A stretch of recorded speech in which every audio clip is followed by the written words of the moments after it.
해마다 봄이 오면 미국의 한 대학 강의실에서는 똑같은 장면이 반복되곤 했습니다. 불이 꺼지고 스크린에 초록색 풀 한 장이 큼지막하게 떠오릅니다. 끝이 돌돌 말린 어린 잎, 산이든 들이든 어디서나 흔하게 자라는 평범한 들풀이었죠. 식품 독성학 박사 리안 코왈스키가 레이저 포인터로 그 잎을 천천히 가리키며 강의실을 가득 메운 학생들에게 한 글자 한 글자 또박또박 말합니다. 이건 발암물질이 들어있는 식물입니다.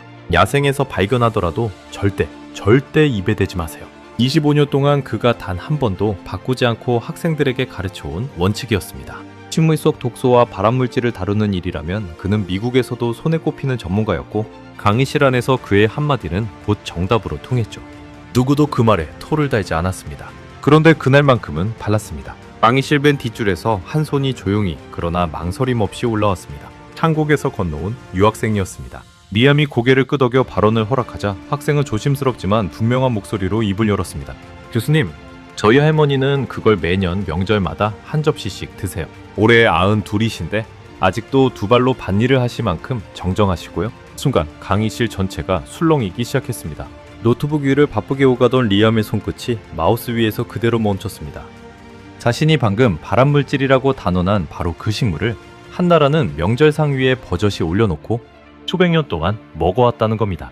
그것도 세계에서 가장 오래 사는 축에 드는 사람들이 말이죠. 학자로서 그는 이 말도 안 되는 모순을 그냥 웃어넘길 수가 없었습니다. 머릿속에서 익숙한 데이터와 눈앞의 증언이 정면으로 부딪히고 있었으니까요. 그 짧은 침묵 사이 그는 처음으로 자신의 확신에 작은 의문이 비집고 들어오는 걸 느꼈습니다.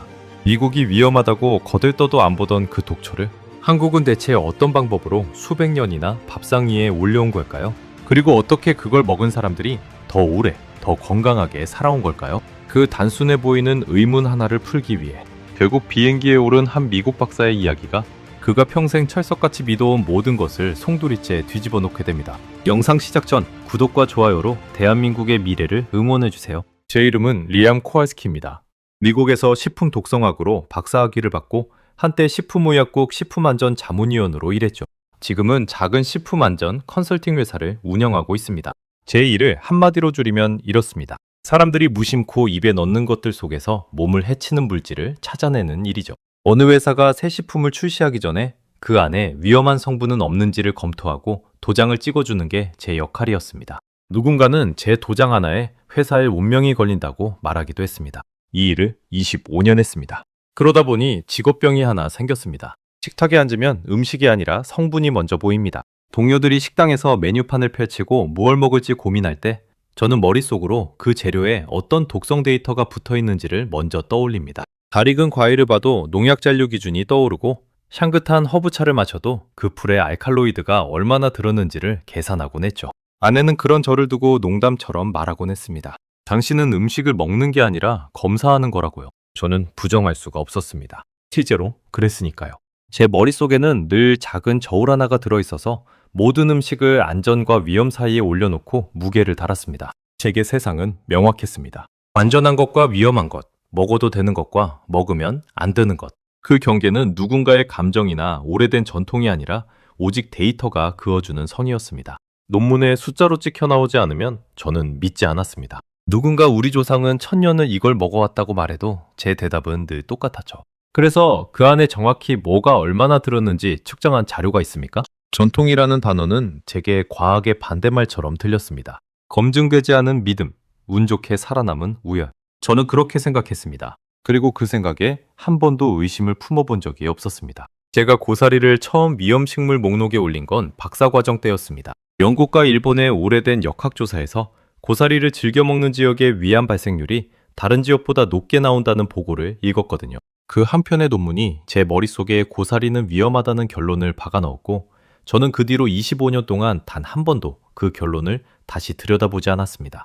결론을 내린 뒤에는 검토를 멈추는 것, 그게 제가 학생들에게 가장 경계하라고 가르쳤던 잘못이었는데 정작 저 자신이 그 함정에 빠져 있었던 겁니다. 학생들에게 식물 독소를 가르칠 때 저는 늘 이 풀을 첫 번째 예시로 꺼냈습니다. 설명하기 쉽고 위험성이 명확했으니까요. 고사리에는 푸타킬로사이드라는 물질이 들어있습니다. 세계보건기구 산하 국제암 연구소가 인체에 암을 일으킬 가능성이 있는 물질, 이른바 EB군으로 분류한 성분이죠. 미국 식품의약국은 고사리를 상업적인 식재료로 쓰기에 부적합하다고 봅니다. 동물 실험에서는 이 풀을 사르르 먹은 소들이 방광에 종양이 생긴 사례까지 보고됐습니다. 일부 지역에서는 고사리가 많이 자라는 목초지에서 키운 가축에게서 암 발생률이 높다는 연구도 있었죠. 제 강의 노트에 고사리는 딱 한 줄로 정리돼 있었습니다. 야생 고사리, 바람 위험, 섭취 금지. 그게 전부였습니다. 더 알 필요도 없다고 여겼죠. 그날 강의실에서 한국인 유학생이 손을 들기 전까지는 정말로 그게 전부라고 믿었습니다. 수업이 끝나고 연구실로 돌아온 뒤에도 그 학생의 말이 머릿속에 떠나지 않았습니다. 할머니가 92인데 그걸 매년 드신다. 한 번이 아니라 매년 명절마다 한 접시씩 꼬박꼬박. 통계적으로 따지면 그건 그냥 운 좋은 한 사람의 이야기일 수도 있었습니다. 발암물질을 평생 먹고도 멀쩡한 사람은 세상에 얼마든지 있으니까요. 담배를 70년 피우고도 백수를 누리는 노인이 있는 것처럼 말입니다. 저는 그렇게 정리하고 넘어가려 했습니다. 그런데 이상하게도 그날따라 그 정리가 깔끔하게 마무리되지 않았습니다. 한 사람이라면 우연이라 칠 수 있지만 그 학생은 분명 우리 마을 어른들이 다 그렇게 드신다고 말했거든요. 우연히 한두 명이 아니라 마을 전체라면 그건 더 이상 우연이 아닙니다. 며칠 뒤 제 사무실로 한 사람이 찾아왔습니다. 그레이스 박이라는 재미교포 식품연구원이었습니다. 한국에서 나고 자라 미국에서 공부한 사람으로 한국 음식과 서양 과학 사이를 오가며 연구하는 일을 하고 있었죠. 그레이스는 제 강의를 들은 바로 그 유학생에게서 이야기를 전해 들었다고 했습니다. 그러더니 인사가 끝나기 무섭게 노트북을 펼치고는 자료 하나를 제 책상 위에 올려놓았습니다. 박사님, 한국에서는 이걸 그냥 캐서 바로 먹는 게 아니에요. 입에 넣기 전까지 거쳐야 하는 긴 과정이 따로 있습니다. 그 과정을 빼놓고 위험하다고만 말하는 건 책의 절반만 읽고 결말을 안다고 우기는 거나 마찬가지예요. 저는 솔직히 코웃음이 나왔습니다. 발암물질이라는 건 집에서 끓이고 데친다고 해서 마법처럼 사라지는 게 아니거든요. 적어도 제가 평생 배워온 화학에서는 그랬습니다. 독성물질을 분해하려면 보통은 고온 고압에 정밀한 조건이 필요하고 그마저도 완전히 없애기는 어렵습니다. 저는 의자에 등을 깊이 기대며 이렇게 말했습니다. 박사님, 만약 평범한 집 부엌에서 하는 조리법으로 발암물질이 정말 사라진다면 그건 노벨상을 받을 만한 발견입니다. 전 세계 제약회사와 식품회사가 그 비법을 알아내려고 달려들 일이죠. 그런데 왜 아직 아무도 그 상을 받지 못했을까요? 답은 간단합니다. 그런 일은 일어나지 않으니까요. 말은 그렇게 단호하게 했지만 그레이스는 조금도 물러서지 않았습니다. 오히려 제 말을 기다렸다는 듯 옅게 웃었죠. 그녀는 화면을 한 장 한 장 넘기며 한국 시골의 한 종갓집 사진을 보여줬습니다. 마당 가득 널어 말린 갈색 나물들, 김이 펄펄 나는 커다란 무쇠솥, 찬물이 찰랑이는 항아리들이 줄지어 있었습니다. 그리고 그 옆에는 성균관대학교 독성학 연구팀이 작성했다는 논문 한 편이 있었습니다. 조리 전과 후에 고사리 독소 함량을 실제 기계로 측정해 비교한 자료라고 했습니다. 숫자가 분명하게 찍혀 있었죠. 제가 그렇게도 신뢰하는 바로 그 숫자 말입니다. 사실 그레이스가 보여준 사진 속에서 가장 제 눈을 붙든 건 솥도 항아리도 아니었습니다. 마당 한쪽에 쪼그려 앉아 나무를 다듬고 있는 한 나이든 여인의 손이었습니다. 거칠고 마디가 굵은 그 손은 분명 수십 년 동안 같은 동작을 반복해온 손이었습니다. 저는 평생 실험실을 깨끗한 장갑 낀 손으로만 안전을 다뤄왔는데 저 거친 손이 저보다 먼저, 저보다 오래 같은 위험을 다뤄왔다는 생각이 문득 스쳤습니다. 그 생각은 금세 떨쳐냈지만 묘하게 오래 남았습니다. 저는 그 화면을 한참 동안 들여다봤습니다. 머리로는 여전히 말도 안 된다고 생각하면서도 이상하게 시선은 쉽게 떨어지지 않았습니다. 제가 25년간 야생고사리 섭취 금지라는 단 한 줄로 정리해둔 그 식물 옆에 제가 전혀 알지 못하는 긴 이야기가 통째로 붙어있는 느낌이었거든요. 마치 책의 첫 장만 읽고 다 안다고 떠들어온 사람이 된 기분이었습니다. 까칠하게 마른 입안을 혀로 한번 훑었습니다. 그레이스가 마지막으로 던진 한마디가 결정적이었습니다. 박사님, 데이터로 반박하시려면 박사님이 직접 측정한 데이터가 있어야 하잖아요. 그런데 박사님은 지금까지 한국의 조리법을 단 한 번도 직접 보신 적이 없으세요? 그렇죠. 그 말이 묘하게 제 자존심을 긁었습니다. 평생 데이터로 세상을 판단해왔다고 자부해온 제가 정작 이 문제에 대해서는 직접 본 데이터가 하나도 없었던 겁니다. 반박할 자료조차 제 손에 쥐어져 있지 않았습니다. 제가 들고 있는 건 미국에서 정리된 결론뿐이었고 그 결론이 만들어지기까지 한국 사람들이 부엌에서 무엇을 했는지에 대해서는 아는 게 전혀 없었습니다. 그건 학자로서 부끄러운 일이었습니다. 모르는 것을 안다고 가르쳐온 셈이니까요. 그날 밤 저는 책상 앞에 앉아 한국행 항공편을 검색하고 있는 제 자신을 발견했습니다. 화면에는 인천으로 향하는 비행편이 떠 있었고 마우스를 쥔 손가락은 결제 버튼 위에서 한참을 머뭇거렸습니다. 가서 직접 보고 직접 측정하고 그래서 그 어설픈 믿음을 데이터로 깨끗하게 무너뜨리고 돌아오자. 그게 제 계획이었습니다. 솔직히 말하면 저는 그 먼 나라까지 날아가 한 줌의 풀을 검사하는 제 모습이 조금 우습기도 했습니다. 하지만 한 번 박힌 의문은 빠지지 않는 가시처럼 자꾸만 신경을 건드렸습니다. 인천공항에 내린 건 4월 중순, 한국의 봄이 한창일 때였습니다. 비행기 문이 열리자마자 미고빠는 다른 공기가 훅 끼쳤습니다. 축축하면서도 풀냄새가 섞인 막 비가 갠 사내 냄새였죠. 입국장에서 그레이스가 손을 흔들며 저를 맞았습니다. 저는 가방 안에 휴대용 독성 검사 장비와 시료를 담을 채집병을 잔뜩 챙겨왔습니다. 학자로서 빈손으로 누군가의 주장을 받아들일 생각은 없었으니까요. 제 머릿속 계산은 단순했습니다. 며칠 안에 시료를 모아 측정하고 결과를 들고 미국으로 돌아간다. 그게 바였습니다. 그런데 공항을 나서기도 전에 그레이스가 예상 밖의 말을 꺼냈습니다. 박사님, 측정은 나중에 천천히 하시고요. 그보다 먼저 사람을 만나셔야 해요. 저는 의아했습니다. 제가 만나야 할 건 사람이 아니라 시료와 데이터라고 생각했거든요. 데이터는 사람이 아니라 기계가 알려주는 거니까요. 하지만 그레이스는 반호했습니다. 박사님, 이 음식의 진짜 정보는 논문이 아니라 그 손에 들어있어요. 그 말이 묘하게 마음에 걸렸지만 저는 일단 따르기로 했습니다. 그녀가 저를 데려간 곳은 연구실도 실험실도 아니었습니다. 차로 몇 시간을 달려 도착한 곳은 경상도의 한 시골 마을. 오래된 기와집이 산자락에 폭 안겨있는 종갓집이었습니다. 차창 밖으로 보이는 풍경은 미국의 어느 시골과도 달랐습니다. 산이 마을을 병풍처럼 둘러싸고 그 비탈마다 연두빛 새순이 돋아 있었죠. 그레이스는 저 산들이 바로 봄나물의 보고라고 했습니다. 한국 사람들은 수천 년 동안 저 산에서 먹을 것을 구해왔고 그 과정에서 어떤 풀이 위험하고 어떤 풀은 어떻게 다뤄야 안전한지를 몸으로 익혀왔다는 겁니다. 저는 그 말을 반쯤은 흘려들었습니다. 몸으로 익혔다는 건 제 기준에서는 검증되지 않았다는 말과 같았으니까요. 대문을 들어서자 가장 먼저 코를 찌른 건 진한 흙냄새와 마당에 널린 나물의 풀 비린내였습니다. 마당 한가운데에는 제가 사진으로 봤던 바로 그 커다란 무쇠솥이 걸려 있었고 그 아래에서 장작불이 타닥타닥 소리를 내며 타고 있었습니다. 솥에서는 김이 끝없이 피어올랐죠. 그리고 그 옆에 한 여인이 허리를 굽힌 채 무언가를 손질하고 있었습니다. 사진 속 그 거친 손의 주인이었습니다. 그녀의 이름은 서지원, 이 종갓집의 종부였습니다. 50대 중반쯤으로 보였지만 손놀림만큼은 평생을 그 자리에서 보낸 사람의 것이었죠. 그레이스가 저를 소개하자 서지원 종부는 손을 멈추고 저를 한번 쓱 훑어봤습니다. 그러더니 별다른 격식 없이 마치 오래 알던 사람을 대하듯 말했습니다. 미국에서 오셨다고? 우리 고사리가 위험하다고 생각하신다면서요? 그럼 오늘 하루 제가 하는 걸 그냥 처음부터 끝까지 보세요. 말은 나중에 하시고요. 저는 조금 당황했습니다. 제가 준비해온 건 질문지와 측정 계획이었는데 그녀는 제게 그냥 보라고만 했으니까요. 하지만 달리 방법이 없었습니다. 저는 마당 한쪽에 놓인 낮은 나무 의자에 앉아 종부의 손을 따라가기 시작했습니다. 그녀가 다루는 건 산에서 막 꺾어온 생고사리였습니다. 초록빛이 도는 연한 줄기 끝이 아기 주먹처럼 돌돌 말려 있었죠. 종부는 먼저 그 고사리를 하나하나 손으로 살피며 억센 끝부분을 다듬어냈습니다. 좋은 놈만 골라야 해요.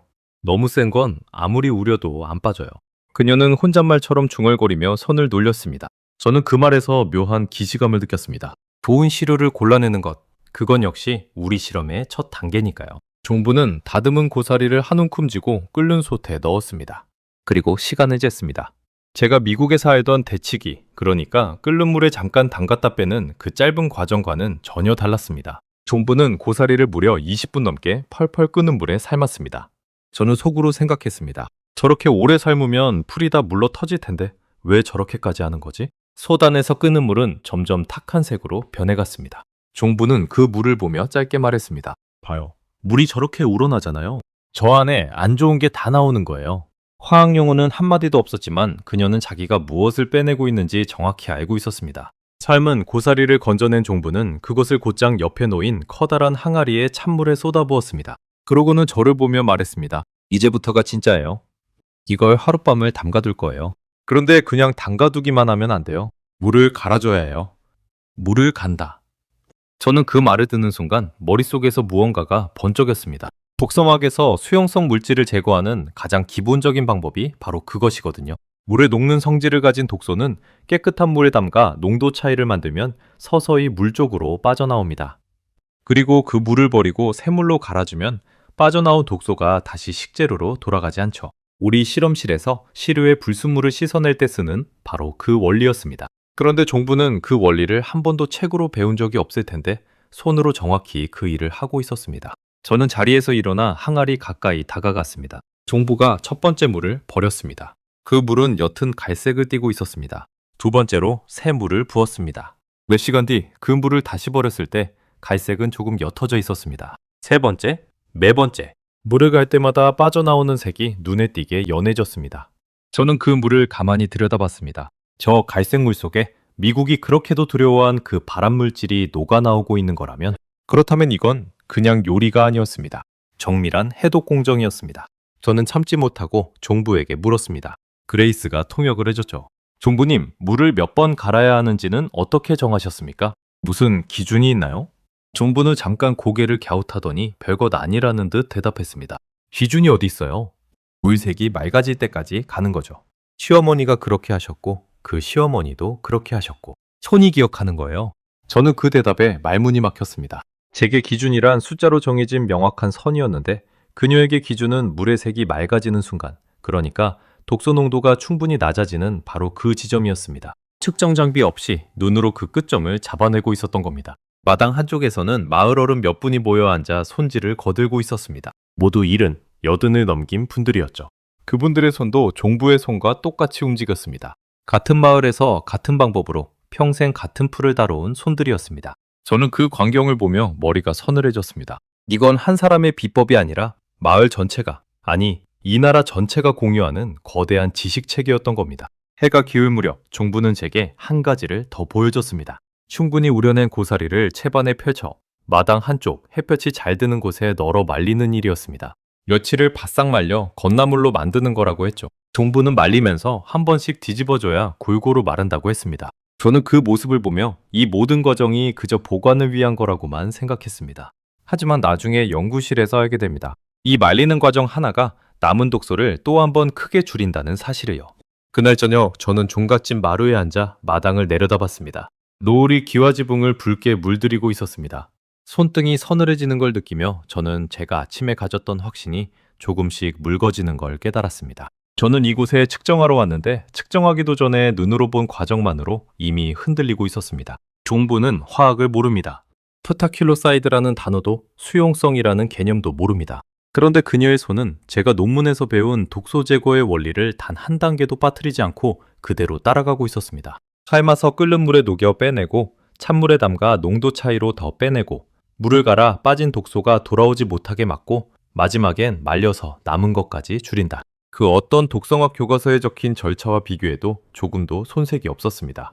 저는 그날 밤 쉽게 잠들지 못했습니다. 낯선 한옥방의 천장을 올려다보며 한 가지 질문이 머릿속을 떠나지 않았습니다. 누가 이 방법을 처음 알아낸 걸까? 실험실도 측정 장비도 논문도 없던 수백 년 전에 대체 누가 어떻게 이 풀에서 독을 빼내는 정확한 순서를 찾아낸 걸까? 어쩌면 그건 한 사람의 발견이 아니라 수많은 사람이 오랜 세월에 걸쳐 조금씩 다듬어 완성한 답일지도 모른다는 생각이 들었습니다. 그 답을 저는 아직 온전히 알지 못했습니다. 다만 한 가지는 분명해졌습니다. 내일 연구실에서 보게 될 숫자가 제가 두려워할 만한 것일지도 모른다는 예감이었습니다. 그리고 그 예감은 다음날 정확히 들어맞았습니다. 다음날 아침 그레이스가 저를 데려간 곳은 서울의 성균관대학교였습니다. 전날의 시골 마당과는 완전히 다른 세계였죠. 마당의 장작불과 무쇠소 대신 이곳에는 흰 가운을 입은 연구원들과 정밀 분석 장비가 줄지어 있었습니다. 저는 솔직히 이 공간이 더 편했습니다. 제가 평생 일해온 곳이 바로 이런 곳이었으니까요. 마당에서 흔들렸던 마음이 익숙한 실험실 냄새 속에서 다시 단단해지는 걸 느꼈습니다. 여기서라면 감정이 아니라 숫자로 이야기할 수 있다. 그렇게 생각했죠.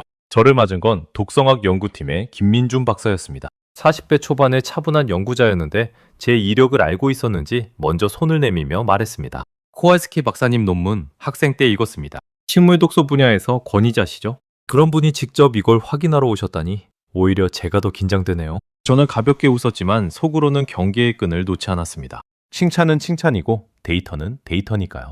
사실 저는 이런 자리에 익숙했습니다. 어떤 회사가 자기네 제품이 안전하다고 주장하며 저를 초대할 때 그들은 늘 먼저 제 권위를 추켜 세웠거든요. 그러고는 입맛에 맞는 데이터만 보여주려 하죠. 저는 그런 시도를 수도 없이 거절해왔습니다. 그래서 김 박사의 정중한 인사 뒤에도 저는 혹시 이 측정에 어떤 조작이나 편향이 숨어 있지는 않은지부터 살폈습니다. 직업이 그렇게 만든 겁니다. 김 박사는 곧장 본론으로 들어갔습니다. 그는 세 종류의 고사리 시료를 제 앞에 늘어놓았습니다. 첫 번째는 산에서 막 꺾어온 생고사리, 두 번째는 전날 종부가 삶고 우려낸 고사리, 세 번째는 며칠을 말린 건고사리였습니다. 그리고 이 세 가지의 프타킬로사이드 함량을 제가 보는 앞에서 직접 측정하겠다고 했습니다. 저는 그 제안에 반겼습니다. 직접 보는 것만큼 확실한 건 없으니까요. 저는 제가 가져온 채집병의 시료까지 더해 교차 검증을 요청했고 김 박사는 흔쾌히 받아들였습니다. 측정 방식은 제가 미국에서 쓰던 것과 같은 고성능 액체 크로마토그래피였습니다. 시료 속 특정 물질의 양을 아주 정밀하게 잡아내는 장비죠. 이 장비 앞에서는 어떤 전통도 어떤 믿음도 거짓말을 할 수 없습니다. 오직 분자의 양만이 숫자로 찍혀 나옵니다. 먼저 생고사리부터였습니다. 김 박사는 시료를 잘게 갈아 용액에 녹인 뒤 장비에 주입했습니다. 결과를 기다리는 동안 연구실에는 기계 돌아가는 낮은 소리만 가득했습니다. 저는 그 소리가 익숙했습니다. 미국 실험실에서 수천 번도 더 들어온 소리였죠. 그 소리를 들으며 저는 다시 한번 마음을 다잡았습니다. 이 장비는 거짓말을 하지 않는다. 그러니 결과가 어떻든 그건 진실이다. 잠시 후 화면에 그래프가 떴습니다. 프타킬로사이드를 나타내는 봉우리가 선명하게 솟아있었죠. 김 박사가 그 수치를 읽었습니다. 저는 고개를 끄덕였습니다. 예상한 대로였습니다. 생고사리에는 분명히 그리고 상당한 양의 발암물질이 들어있었습니다. 2단계까지는 제 25년의 가르침이 옳았습니다. 저는 속으로 작은 안도감마저 느꼈습니다. 봐라, 역시 위험한 식물이지 않은가. 제 강의 노트의 한 줄은 틀리지 않았다고요. 생고소사리의 수치는 동물 실험에서 종양을 일으켰던 농도와 비교해도 결코 무시할 수 없는 수준이었습니다. 만약 누군가 이 풀을 손질없이 그대로 먹는다면 그건 분명 위험한 일이었습니다. 저는 그 점을 김 박사에게 분명히 짚었습니다. 그러자 그는 고개를 끄덕이며 말했습니다. 맞습니다. 생으로 먹으면 위험해요. 그래서 한국에서는 그 누구도 고사리를 생으로 먹지 않습니다. 반드시 손질을 거치죠. 위험을 모르는 게 아니라 위험을 다루는 법을 아는 겁니다. 저는 그 구분이 묘하게 마음에 남았습니다. 위험을 모르는 것과 위험을 알고 다루는 것. 저는 지금껏 그 둘을 같은 칸에 넣고 위험이라고만 적어왔던 겁니다. 그런데 두 번째 시료, 그러니까 종부가 삶고 우려낸 고사리를 넣는 순간부터 제 안도감은 무너지기 시작했습니다. 같은 장비, 같은 방식, 같은 측정. 그런데 화면에 뜬 그래프는 전혀 달랐습니다. 조금 전 그렇게 선명하게 솟아있던 봉우리가 눈에 띄게 주저앉아 있었습니다. 처음엔 제 눈을 의심했습니다. 봉우리가 이렇게까지 낮아질 수 있나? 화학적으로 안정된 물질이 단순히 삶고 담가두는 것만으로 이렇게 줄어든다는 건 제가 배운 상식으로는 쉽게 받아들이기 어려웠으니까요. 김 박사가 두 수치를 나란히 화면에 띄웠습니다. 생고소라리와 비교했을 때 전통 방식으로 처리한 고사리의 프타킬로사이드는 70%에서 90%가량 줄어 있었습니다. 저는 입술을 살짝 깨물었습니다. 제 안에서 무언가가 천천히 금이 가는 소리가 들리는 듯 했습니다. 저는 화면을 다시 봤습니다. 그리고 또 봤습니다. 측정 오류일 수도 있다고 생각했죠. 그래서 제가 직접 제 손으로 같은 시료를 다시 측정해달라고 요청했습니다. 결과는 똑같았습니다. 제가 가져온 채집병의 미국식 대치기 시료와 비교해봐도 한국 전통 방식 쪽의 독소 감소율이 압도적이었습니다. 짧게 데치기만 한 미국식 처리로는 독소가 거의 그대로 남아있었던 반면 삶고 우리고 갈기를 반복한 한국식 처리는 그 대부분을 씻어낸 겁니다. 김 박사는 화면에 단계별 그래프를 차례로 띄웠습니다. 그 그래프를 보는 순간 저는 종부의 부엌에서 본 모든 동작이 하나의 곡선으로 정리되는 걸 느꼈습니다. 끓는 물에 20분 넘게 삶는 첫 단계에서 독소가 한 차례 크게 떨어졌습니다.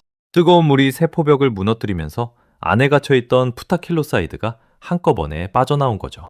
그 다음 찬물에 담가 우려내는 단계에서 또 한 번 떨어졌습니다. 물을 갈아줄 때마다 그래프의 선이 조금씩 더 내려갔습니다. 종부가 물색이 맑아질 때까지라고 말했던 그 기준이 그래프 위에서는 선이 거의 바닥에 닿는 지점과 정확히 겹쳤습니다. 그녀의 눈은 측정 장비와 같은 답을 내고 있었던 겁니다. 저는 그 일치에 등줄기가 서늘해졌습니다. 마지막으로 건고살이 차례였습니다. 저는 이미 마음의 준비를 했지만 그 결과는 준비한 것 이상이었습니다. 며칠간 햇볕에 말린 건고사리에서는 프타킬로사이드가 생고사리 대비 90% 넘게 사라져 있었습니다. 종부가 그저 보관하려고 말리는 줄 알았던 그 과정이 사실은 마지막 남은 독소까지 긁어내는 결정적인 한 수였던 겁니다. 손바닥에 식은땀이 배었습니다. 제가 25년간 위험이라는 한 단어로 끝내버린 그 자리에 한국 사람들은 단계마다 독소를 깎아내는 정교한 공정을 쌓아두고 있었습니다. 저는 그 단계들을 머릿속으로 다시 헤아려 봤습니다. 다듬기, 삶기, 찬물에 우리기, 물 갈기, 햇볕에 말리기, 그리고 먹기 전 다시 불려볶기. 무려 6단계였습니다. 어느 한 단계도 빠뜨리면 안 되는 각각이 독소를 한 겹씩 벗겨내는 정밀한 순서였죠. 미국이 위험이라는 두 글자로 끝낸 그 이야기에 한국은 6단계의 긴 문장을 적어 넣었던 겁니다. 그리고 그 문장은 수백 년 동안 단 한 번도 틀리지 않았습니다. 김 박사는 제 표정을 살피더니 조용히 한마디를 덧붙였습니다. 박사님, 저희가 이걸 처음 발견한 게 아니에요. 저희는 그냥 어머니들이 수백 년 동안 해오던 걸 숫자로 옮겨 적었을 뿐입니다. 답은 이미 부엌에 있었고 저희는 그 답에 이유를 붙인 거죠. 그 말이 제 가슴을 쿵 내려쳤습니다. 저는 늘 과학이 먼저이고 전통은 나중이라고 믿어왔습니다. 과학이 옳다고 증명해줘야 비로소 그 전통이 가치를 얻는 거라고요.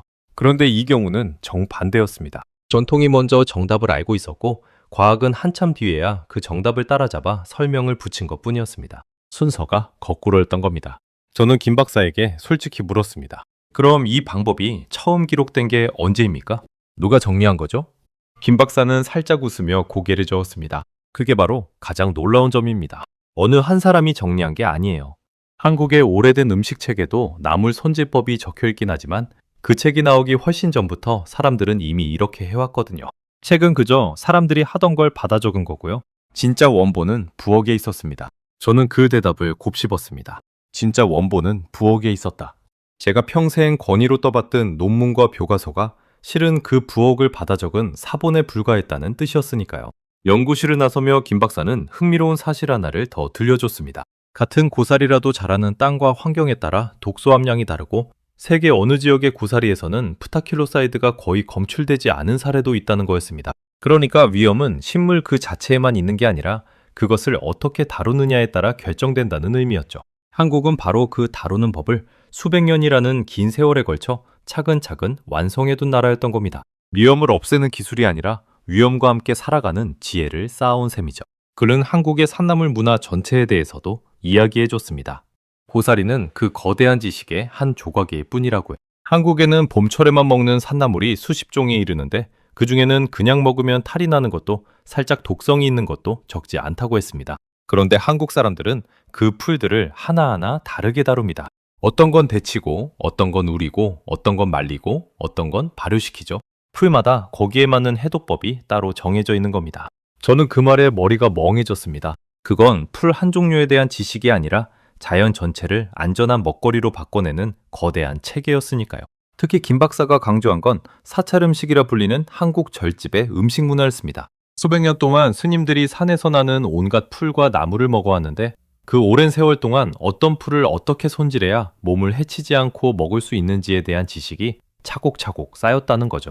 기록으로 남은 것도 있지만 대부분은 사람에서 사람으로, 손에서 손으로 전해졌다고 했습니다. 저는 평생 지식이란 논문과 책에 담기는 거라고 믿어왔는데 이곳에서는 지식이 손끝과 입맛에 담겨 수백 년을 건너온 것이었습니다. 저는 그날 오후 내내 한강이 내려다 보이는 벤치에 앉아 있었습니다. 잔물이 천천히 흘러가는 걸 바라보며 제 머릿속에서도 무언가가 천천히 자리를 바꾸고 있는 걸 느꼈습니다. 어제까지만 해도 저는 이곳에 제가 옳다는 걸 증명하러 왔습니다. 그런데 지금 제 손에 들린 데이터는 제가 틀렸다는 걸 가장 정직한 방식으로, 바로 제가 가장 신뢰하는 숫자로 말해주고 있었습니다. 부정할 수가 없었습니다. 부정할 데이터가 제게는 없었으니까요. 오히려 제가 가져온 모든 데이터가 한국 편에 서 있었습니다. 문득 어제 종갓집 마당에서 본 종부의 손이 떠올랐습니다. 그 거친 손은 제 정밀정기보다 먼저, 그리고 정확히 같은 답을 알고 있었습니다. 저는 평생 그런 지식을 검증되지 않았다며 무시해왔는데 정작 검증해보니 틀린 건 그 지식이 아니라 제 오만이었습니다. 강물 위로 햇살이 부서지는 걸 바라보며 저는 비로소 인정했습니다. 제가 이곳에 온 건 한국을 가르치기 위해서가 아니라 한국에게서 배우기 위해서였다는 사실을요. 이제 남은 건 이 사실을 온전히 받아들이는 일뿐이었습니다. 그래프와 숫자가 머리를 흔들어 놓은 다음날 그레이스는 저를 다시 그 경상도 종갓집으로 데려갔습니다. 이번엔 측정하러 가는 게 아니었습니다. 서지환, 종부가 제게 직접 만든 음식을 보여주고 싶다고 했거든요. 정확히는 먹여주고 싶다고 했죠. 저는 그 초대를 받고 묘하게 긴장했습니다. 25년 동안 위험하다고 가르쳐온 그 풀을 제 입으로 직접 넣는 순간이 코앞에 다가온 거니까요. 머리로는 데이터를 다 봤지만 몸은 아직 그 데이터를 따라오지 못하고 있었습니다. 전날 밤 저는 숙소에서 거의 잠을 이루지 못했습니다. 천장을 보며 같은 질문을 수십 번 되뇌었죠. 정말 먹어도 괜찮은가? 데이터는 괜찮다고 하는데 왜 이렇게 마음이 무거운가? 어쩌면 그건 음식에 대한 두려움이 아니라 제 25년이 틀렸다는 걸 몸으로 인정하는 것에 대한 두려움이었는지도 모릅니다. 입으로 한 점을 넘기는 순간 저는 더 이상 예전의 저로 돌아갈 수 없게 될 테니까요. 종갓집 마당에 들어서니 마침 집안의 큰 제사를 준비하는 중이었습니다. 한국에서 제사란 돌아가신 조상을 기리는 가장 정성스러운 의식이라고 그레이스가 귀뚱해줬습니다. 그리고 그 제사상에 빠지지 않고 오르는 음식 중 하나가 바로 고사리 나물이라는 겁니다. 한국에서는 고사리, 도라지, 시금치 같은 나물 세 가지를 삼색나물이라 부르며 제사상의 중심에 놓는다고 했습니다.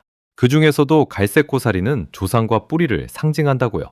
저는 그 사실에 한 번 더 놀랐습니다. 미국이 상업식 재료로도 부적합하다고 분류한 그 풀이 한국에서는 가장 신성하고 정성스러운 상에 오르는 음식이었던 겁니다. 그것도 조상을 기리는 가장 깊은 의미를 담은 자리에 말이죠. 위험식품과 제사 음식, 같은 풀을 두고 두 나라가 이토록 멀리 떨어진 자리에 놓아두고 있었습니다. 저는 문득 며칠 전 강의실에서 손을 들었던 그 유학생의 말이 떠올랐습니다. 할머니가 매년 명절마다 한 접시씩 드신다던 그 말. 그게 바로 이 장면이었던 겁니다. 미국에서 그저 신기한 이야기로만 들렸던 그 한마디가 지금 제 눈앞에서 살아있는 현실이 되어 펼쳐지고 있었습니다. 한 가족의 식탁이 아니라 한 민족이 수백 년 동안 이어온 풍경이었습니다. 부엌에서는 종부가 마지막 조리를 하고 있었습니다. 며칠 전 삶고 우리고 말려둔 건고사리를 이번엔 물에 다시 불리고 있었습니다. 바싹 마른 갈색 나물이 물을 머금자 부드럽게 살아났습니다. 종부는 그것을 들기름에 달달 볶기 시작했습니다. 고소한 기름 냄새가 부엌을 가득 채웠습니다. 마늘과 간장이 더해지자 그 냄새는 더 깊어졌습니다.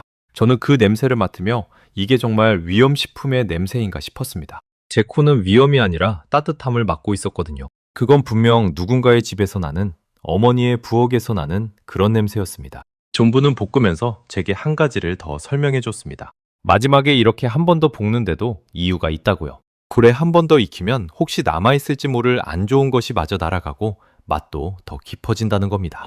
저는 그 말을 들으며 속으로 헤아렸습니다. 다듬고, 삶고, 우리고, 물 갈고 말리고, 다시 불려 볶고. 결국 이 마지막 볶음까지가 그 6단계의 마지막 한 겹이었던 겁니다. 음식을 만드는 모든 동작 하나하나가 사실은 독을 벗겨매는 과정과 정확히 포개져 있었습니다. 한국 사람들은 요리를 하면서 동시에 해독을 하고 있었던 거죠. 그 둘을 따로 떼어 생각할 필요조차 없을 만큼 그것은 완벽하게 하나로 녹아 있었습니다. 볶음이 끝나갈 무렵 종부가 저를 불렀습니다. 그러고는 갓 볶은 고사리 나물을 작은 접시에 덜어 제 앞에 내밀었습니다. 그녀의 거친 손이 접시를 제 쪽으로 밀어주는 그 동작에서 저는 며칠 전 마당에서 본 그 손을 다시 떠올렸습니다. 물색이 맑아질 때까지 갈고 또 갈던 손. 측정 장비와 똑같은 답을 알고 있던 손. 그 손이 만들어 제게 건넨 음식이었습니다. 저는 그 접시를 한참 동안 내려다봤습니다. 갈색 나물 위로 윤기가 돌았고 들깨가루가 살짝 뿌려져 있었습니다. 어디서나 볼 수 있는 평범한 한 접시의 반찬이었습니다. 하지만 제게 그 접시는 두 나라가 같은 풀을 두고 걸어온 전혀 다른 수백 년의 시간이 압축된 무엇이었습니다. 종부가 그레이스를 통해 말했습니다. 박사님, 그렇게 머리로만 보지 마시고 한번 드셔보세요. 우리 어머니가, 그 어머니의 어머니가 다 이렇게 드셨던 거예요. 무섭지 않아요? 저는 젓가락을 들었습니다. 솔직히 고백하면 그 순간 제 손끝이 미세하게 떨렸습니다. 25년의 확신과 사흘간 본 데이터가 제 안에서 마지막으로 부딪히고 있었거든요. 머리는 안전하다고 말하는데 오랜 습관이 된 경계심이 쉽게 물러서지 않았습니다. 그 짧은 순간 제 머릿속에서는 지난 사흘간 본 모든 숫자가 한꺼번에 스쳐 지나갔습니다. 생고사리에 분명히 들어있던 발암물질, 산고 우려낸 뒤 70에서 90%나 줄어든 그 봉우리, 며칠 말린 건고사리에서 90% 넘게 사라진 독소, 그리고 제 손으로 직접 두 번이나 다시 측정해 확인한 그 결과들. 제가 가진 모든 데이터가 한 목소리로 말하고 있었습니다. 안전하다고. 그런데도 마지막 한 걸음, 그 풀을 제 입에 넣는 그 한 걸음이 이렇게 무거울 줄은 몰랐습니다. 그건 단순히 음식 한 점을 먹는 게 아니라 제가 25년간 쌓아올린 확신을 제 손으로 내려놓는 일이었으니까요. 입안이 바짝 타들어갔습니다. 저는 침을 한번 삼키고 마음을 다잡았습니다. 학자라면 자기 데이터를 믿어야 한다. 그렇게 스스로를 다독였죠. 저는 천천히 고사리 나물 한 가닥을 집어 입에 넣었습니다. 맛은 제가 상상한 것과 전혀 달랐습니다. 쫄깃하면서도 부드러웠고 들기름의 고소함과 간장의 짭조름함이 은은하게 배어 있었습니다. 흙내음이 살짝 도는 깊고 차분한 맛이었습니다. 화려하지 않았지만 오래 씹을수록 묘하게 든든해지는 맛이었죠. 저는 그 한 가닥을 다 삼킨 뒤 한참 동안 아무 말도 하지 못했습니다. 제 혀가 느끼는 건 위험이 아니라 수백 년의 손맛이었습니다. 저는 두 번째 젓가락을 그리고 세 번째 젓가락을 집었습니다. 이번엔 손끝이 떨리지 않았습니다. 농부는 제가 망설임 없이 먹는 모습을 보며 빙긋 웃었습니다. 그러더니 천천히 자신의 이야기를 들려주기 시작했습니다. 그레이스가 그 말을 차분히 옮겨줬죠. 종부는 19에 이 집으로 시집으로 왔다고 했습니다. 처음엔 고사리 손질 하나 제대로 못해 시어머니께 꾸지람도 많이 들었답니다. 물을 덜 갈았다고, 덜 우렸다고, 너무 일찍 건졌다고. 그때는 그게 왜 그렇게까지 중요한지 몰랐다고 했습니다. 그냥 시키는 대로 했을 뿐이라고요. 그런데 30년은 넘게 그 일을 반복하다 보니 이제는 물색만 봐도, 나물의 결만 만져봐도 언제 멈춰야 하는지를 손이 먼저 안다고 했습니다. 시어머니가 왜 그렇게 엄하셨는지 이제야 알 것 같다고요. 그건 그냥 음식 솜씨가 아니라 식구들의 몸을 지키는 일이었던 겁니다. 저는 그 이야기를 들으며 가슴이 먹먹해졌습니다. 종부가 받은 그 꾸지람과 30년의 반복은 사실 수백 년 동안 이어져 온 거대한 학습의 가장 마지막 장면이었습니다. 한 사람이 평생을 들여 손에 새긴 그 지식이 다시 다음 사람에게로 건너가는 순간, 저는 평생 지식이 책장 사이에서 전해진다고 믿었는데 이곳에서는 지식이 어머니의 꾸중과 딸의 손끝을 타고 흘러왔던 겁니다. 그 순간 제 안에서 무언가가 완전히 무너져 내렸습니다. 가슴 한복판이 묵직하게 내려앉는 느낌이었습니다. 저는 25년 동안 학생들에게 단언해왔습니다. 이건 발암물질이든 식물이다. 절대 먹지 마라. 그 단어는 절반만 맞는 말이었습니다.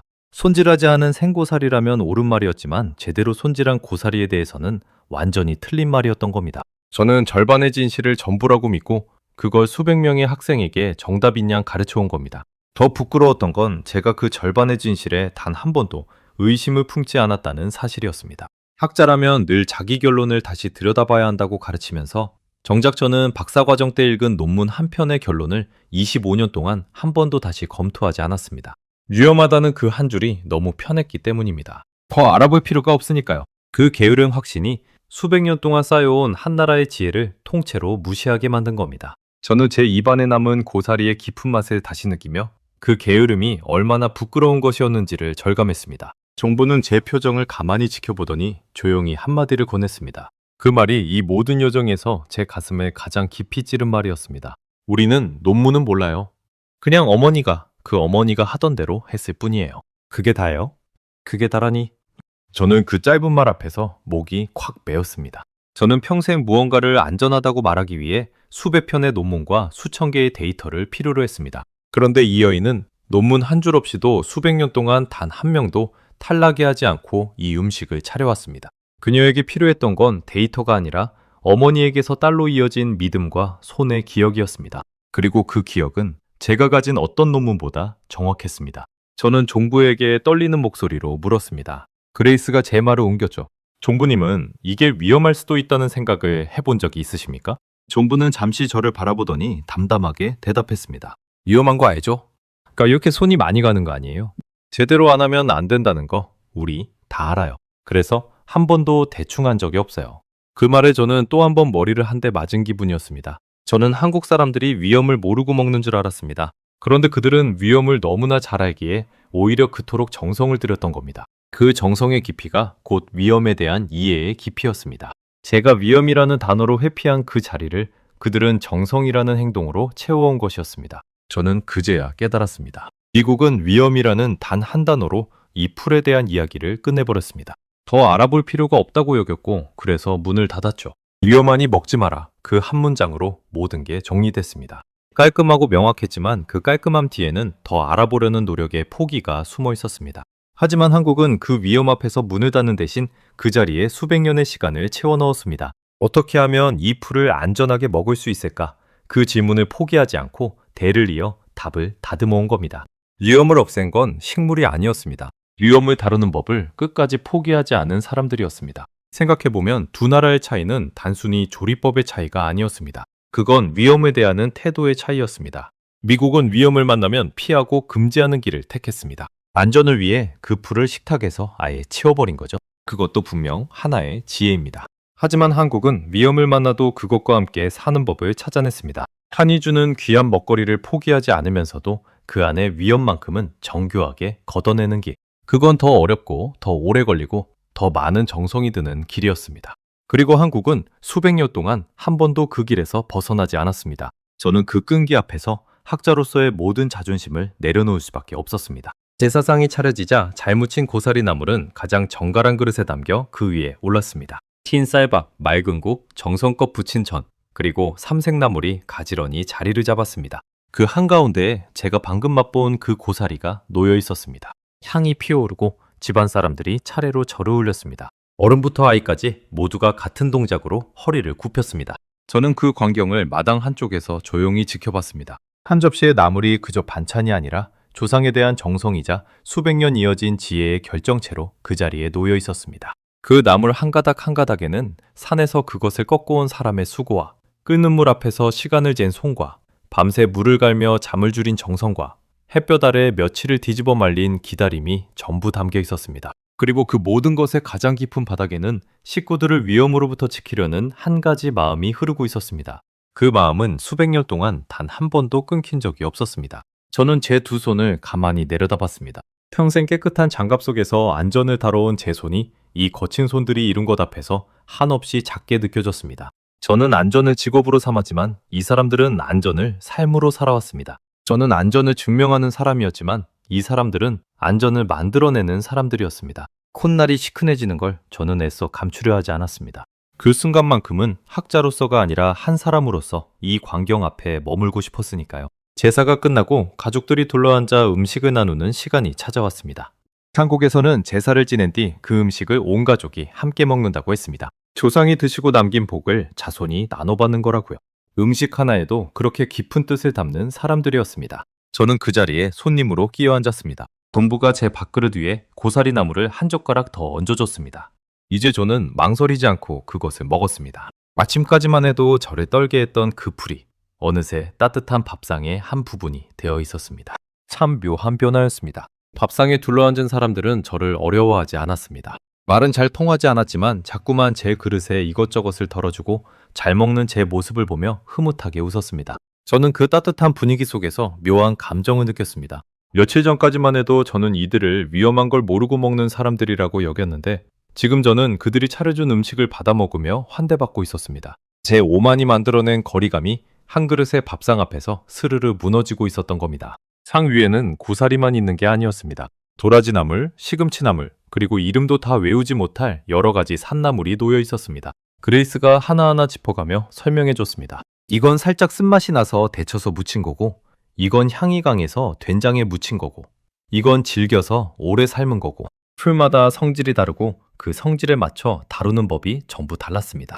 저는 그 한 상을 바라보며 이게 단순한 밥상이 아니라 수천 년에 걸쳐 완성된 거대한 백과사전이라는 걸 느꼈습니다. 어떤 풀은 어떻게, 또 어떤 풀은 어떻게. 그 방대한 지식이 글이 아니라 음식의 형태로 제 앞에 펼쳐져 있었던 겁니다. 저는 문득 미국의 식탁을 떠올렸습니다. 우리는 안전이 의심되는 식물은 그냥 먹지 않습니다. 마트에 진열된 이미 안전하다고 검증된 것만 골라 먹죠. 그건 편리하고 합리적인 방식입니다. 하지만 그 편리함의 대가로 우리는 자연이 주는 수많은 먹거리를 통째로 포기해온 것이기도 했습니다. 반면 이 밥상은 자연이 내준 것을 거의 하나도 버리지 않고 전부 안전한 음식으로 바꿔낸 결과물이었습니다. 어느 쪽이 더 풍요로운 삶일까? 저는 쉽게 답할 수 없었습니다. 다만 한 가지는 분명했습니다. 이 밥상을 차리기까지 들어간 정성과 시간과 지혜의 총량은 제가 마트에서 손쉽게 집어드는 음식과는 비교조차 할 수 없는 것이었습니다. 식사를 하는 동안 집안의 가장 나이든 어른이 제게 말을 건넸습니다. 여든이 훌쩍 넘은 할머니였습니다. 그분이 바로 며칠 전 강의실에서 손을 든 그 유학생의 할머니 뻘 되는 분이라는 걸 그제야 알았습니다. 평생 이 마을에서 산나물을 손질하며 살아온 분이었죠. 할머니는 주름진 눈으로 저를 가만히 보더니 그레이스를 통해 이렇게 말했습니다. 젊을 때는 이게 그냥 일이었어. 봄 되면 산에 올라가서 나물 뜯고 삶고 말리고 손에 물집이 잡히도록 했지. 그땐 힘들기만 했는데 이제와 생각하니 그게 다 우리 식구들 살린 일이더라고.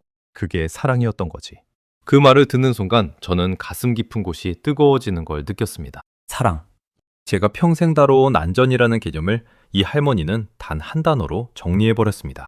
저는 안전을 데이터로 측정했지만 이분들은 안전을 사랑으로 실천해온 겁니다. 손에 물집이 잡히도록 풀을 삶고 우리고 말린 그 모든 수고가 결국은 사랑하는 사람을 지키려는 마음에서 나온 거였습니다. 위험을 없앤 건 화학이 아니라 사랑이었다는 그 단순하고도 거대한 진실 앞에서 저는 한동안 말을 잇지 못했습니다. 제 눈가가 저도 모르게 뜨거워졌습니다. 할머니는 제 잔에 물을 따라주며 한마디를 더 보탰습니다. 미국에서 왔다는 박사 양반.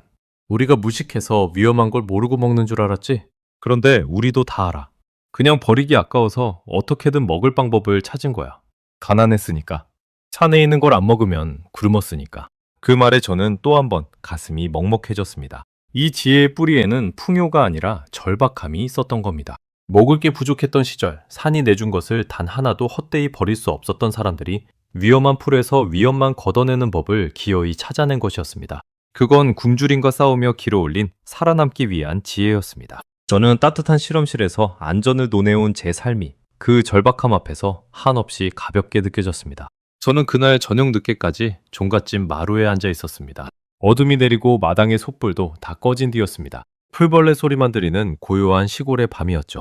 저는 그 어둠 속에서 지난 사흘을, 아니 지난 25년을 천천히 되짚어봤습니다. 낮 동안의 떠들썩함이 가라앉고 나니 비로소 제 안의 목소리가 또렷하게 들려왔습니다. 제가 학생들 앞에서 고사리 사진을 띄우고 위험하다고 단언하던 그 수많은 강의들, 누군가 손을 들고 다른 이야기를 꺼냈을 때 제가 데이터이냐며 잘라버린 그 수많은 순간들, 저는 늘 제가 진실의 편에 서 있다고 믿었습니다. 감정과 전통에 휘둘리지 않고 오직 사실만을 본다고요.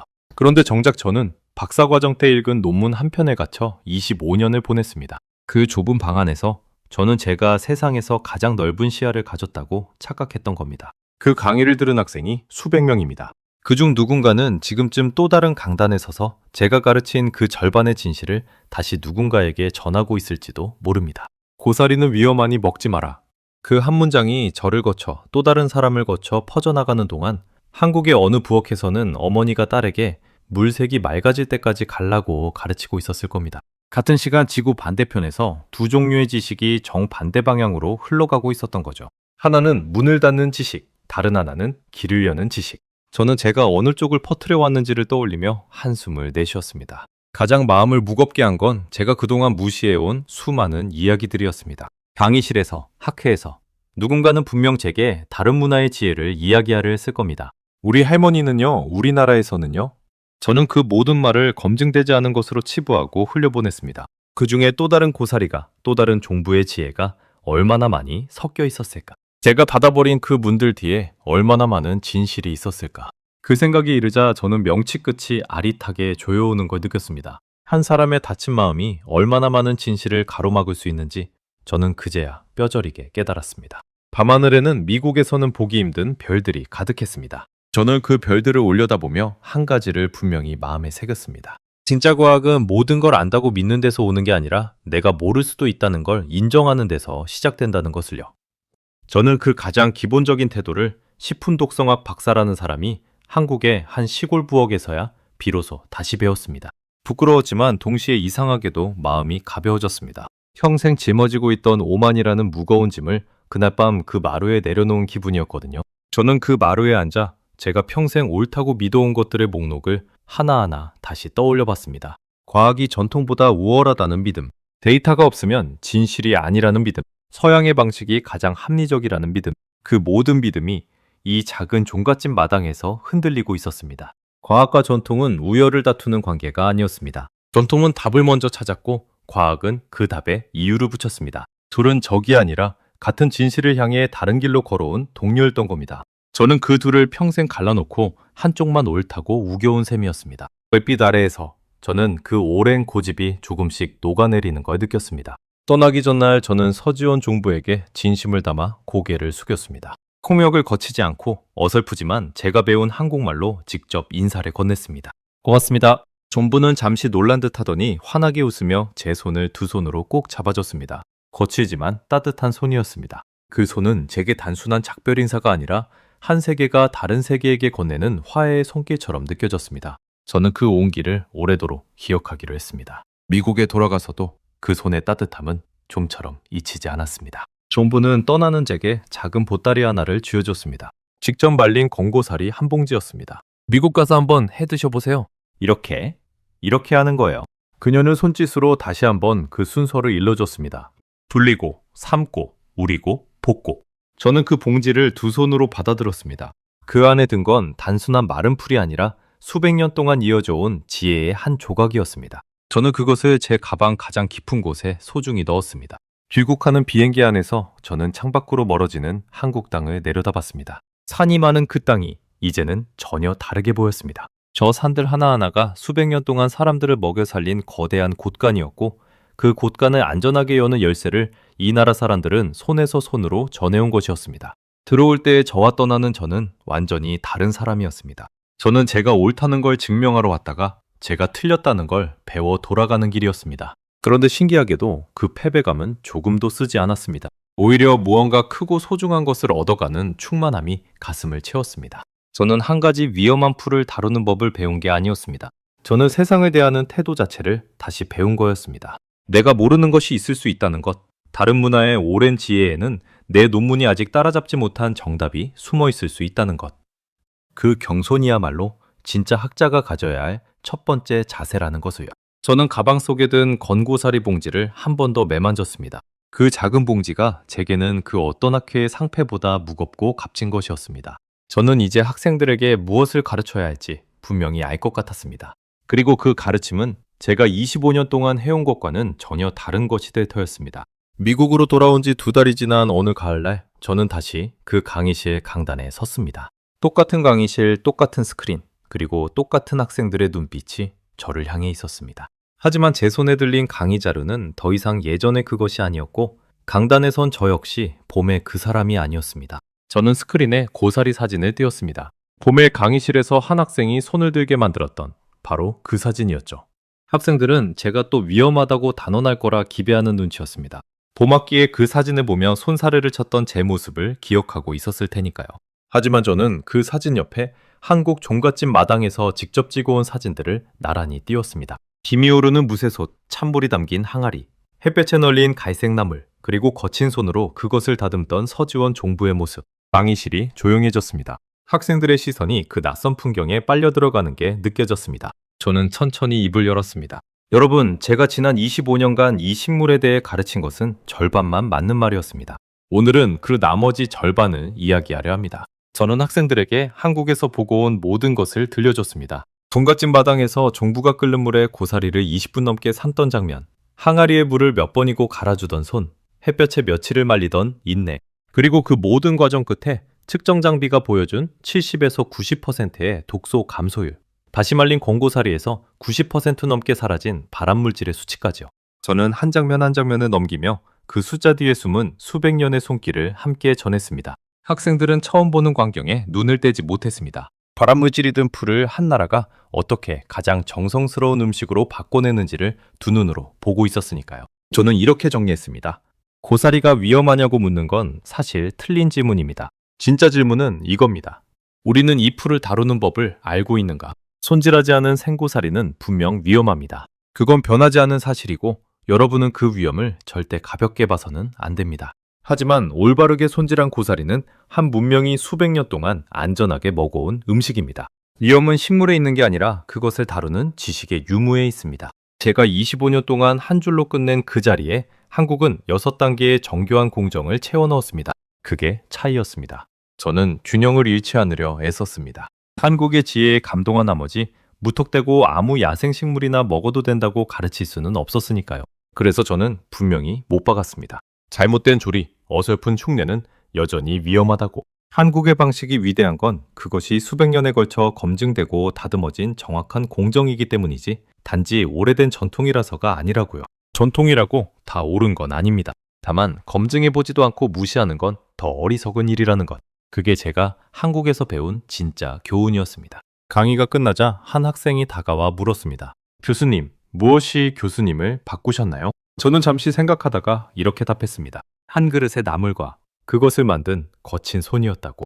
그리고 그 손이 내게 가르쳐준 건 안전을 측정하는 법이 아니라 안전을 사랑으로 만들어내는 법이었다고요. 학생은 한참을 곰곰이 생각하더니 고개를 끄덕였습니다.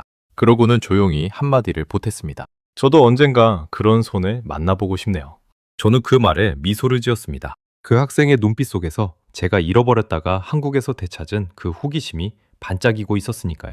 그 뒤로 제 삶에는 작은 변화들이 생겼습니다. 저는 가끔 집에서 직접 고사리 나물을 만들어 먹습니다. 종부가 일러준 그 순서 그대로 불리고 삶고 우리고 볶으면서요. 처음엔 서툴러서 종부의 손맛 근처에도 가지 못했지만 그 번거로운 과정을 제 손으로 따라하는 동안 저는 매번 그 종갓집 마당을 떠올립니다. 음식을 만드는 일이 곧 누군가를 지키는 일이라는 것을 이제는 제 손이 기억하기 시작한 겁니다. 컨설팅 일을 할 때도 저는 달라졌습니다. 예전에 저는 어떤 식재료에 위험 성분이 있다는 보고를 받으면 곧장 부적합 판정을 내리고 넘어갔습니다. 하지만 이제는 한 번 더 묻습니다.